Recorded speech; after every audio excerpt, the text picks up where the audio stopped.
Hey everyone, Katie Winkle here with There's a Balance for That. And today I'm going to talk about why would you want to do a balance versus do something else? Why wouldn't we pursue counseling or meditation or energy work or any of the infinite number of other ways to solve our problems?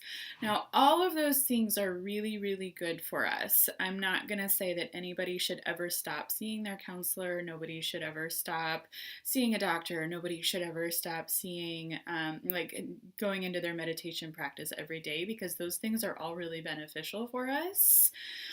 The difference between Psych K and balancing for beliefs in rewiring your subconscious mind is that it happens very, very quickly. And so, as soon as somebody recognizes that there's something going on that they're struggling with, the fastest way that I know of to change the beliefs that I'm experiencing around that situation is to do a balance. So, balancing, as I've discussed this before, creates a whole brain state around the issues that you're facing. And so rather than just operating out of the left side of your brain or the right side of your brain, right, either just logically or just emotionally, this really creates an opportunity for anybody that uses a balance to use as much of the brain as possible as they're approaching situations.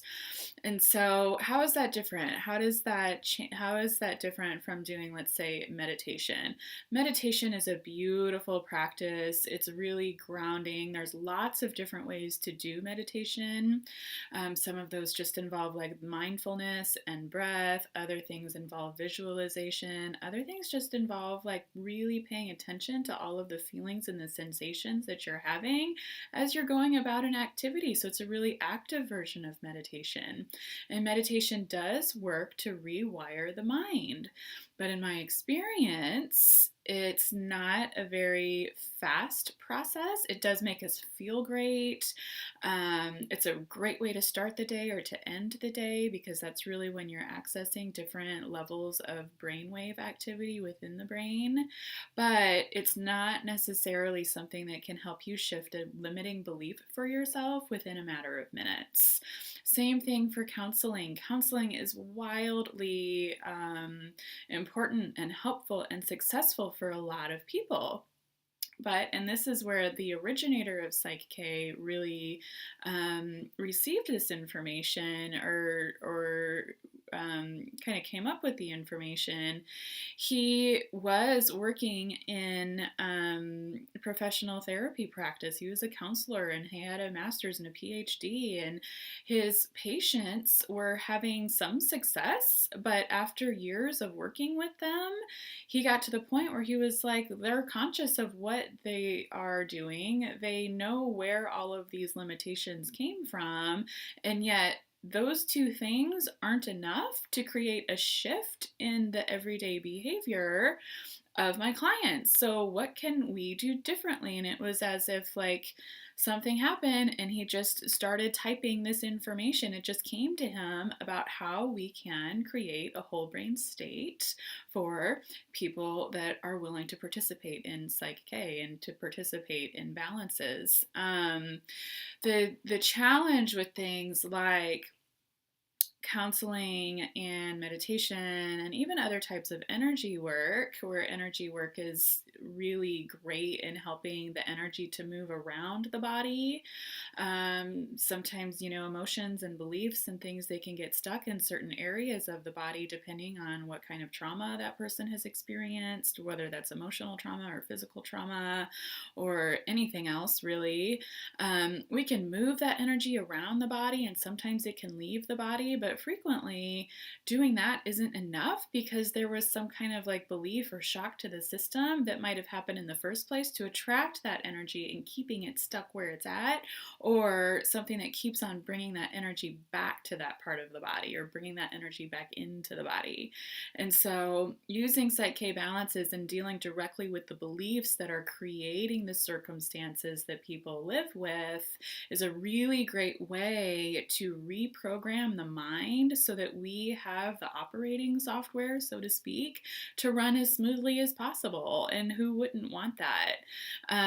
It's not very often that a balance takes any longer than just a few minutes, depending on what the balance is. And when we are doing balances, it's not a one-to-one ratio. So if you're shifting something like, I love myself, right? Let's say that we do a muscle test to determine, do you love yourself? And that muscle test comes back weak, meaning you don't love yourself. Now, it doesn't mean you hate yourself, but it does mean you don't love yourself. And so if you want to balance for that statement, I love myself, that I love myself could shift hundreds or even thousands of other beliefs in your system in, like I said, just a few minutes. And that is the most powerful way that I know of or that I've encountered to shift realities. Like, can you imagine what it's like if you, I come back to examples with parenting pretty regularly because my background comes from that, from parenting. And let's say your 3-year-old is in the age, 3 is a really tough age and it's really confusing. And there's a lot going on for a 3-year-old that they don't understand. And so they tend to get really worked up really easily. And parents oftentimes aren't fully equipped to deal with that. This is a very, very relevant example that's happening in my household right now. I've got a 3-year-old daughter, and I've already raised raised another kid who's past that age, but that was her hardest stage, was at 3.5 to 4.5. And when I was really in the thick of it with my oldest, I was recognizing like how much shame I had for not being able to parent in the way that I wanted to. But then, like, when I really started digging into that, as I was going through my parent coach training, I started to recognize how much shame I was still carrying around all of my things that I didn't feel were good enough. Like, how come I can't do better? How come I know what I want to do, but I can't do it? And so, of course, I didn't love myself. I was letting myself down on a daily basis.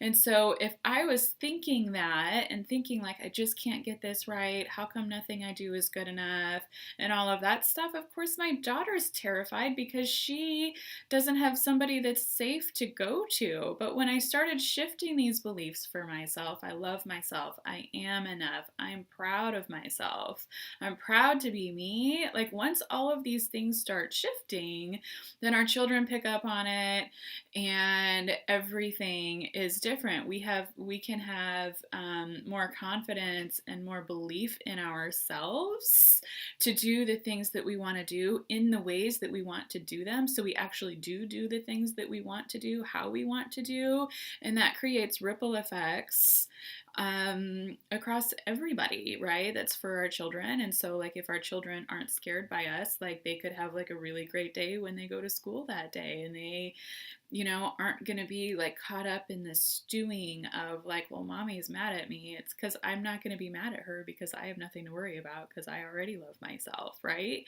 So recognize that when you're doing a balance, you can balance for one statement, but that actually kind of clears the way for a lot of other statements as well. Here's another one that came up for me pretty recently.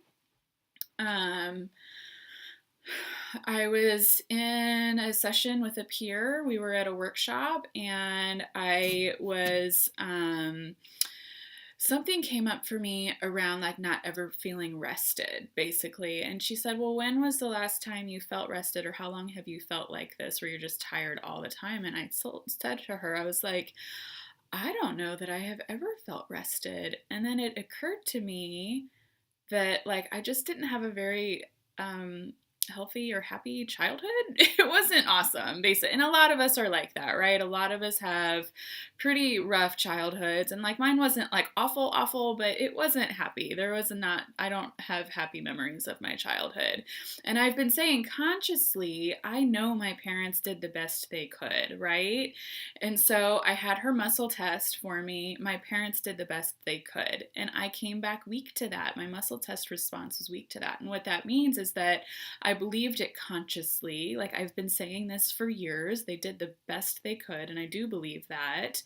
But I didn't believe it subconsciously. And so when I recognized the power that that still had on me, that I was still holding on to those, probably to some animosity towards my parents, I balanced for it. I did what's called core belief balance, which is one that takes a little bit longer, and it makes sense given, how far back that particular experience went. But once I was strong for this statement, my parents did the best I could, I also automatically was strong for I forgive my parents. Because at first I wanted to balance for I forgive my parents, which came back weak, and that wasn't something I was ready to balance for yet. So we moved on to my parents did the best they could. So when that came back strong, we double checked for I forgive my parents, that also came back strong. So you see how balancing for the one statement created a situation where I didn't have to balance for another statement, and however other many beliefs were associated with that belief of I forgive my parents. And so, like, I can do that in therapy, I can do that in counseling, I can do that in meditation, but I've been working on all of those things for years. And even though consciously I thought that I had already gotten to that point, subconsciously I hadn't. And that was taking a toll on my ability to sleep soundly and to rest and to not get all like caught up in what does everybody need from me. So there's just a few examples of why balancing is so very powerful, and why you might want to consider that in conjunction with the other tools you're using for your healing. Now, if anybody has any questions on any of this, or if you want more information on what it would be like to work with me, you can visit me at there'sabalanceforthat.com and contact me, or take a look at the packages that are available there to you. Or give me a call. Again, there's contact information there. And remember, no matter what it is that you're struggling with, no matter what it is that you think that there might not be any chance for you to resolve, remember, there's always a balance for that. Thank you, everyone, and I'll see you soon.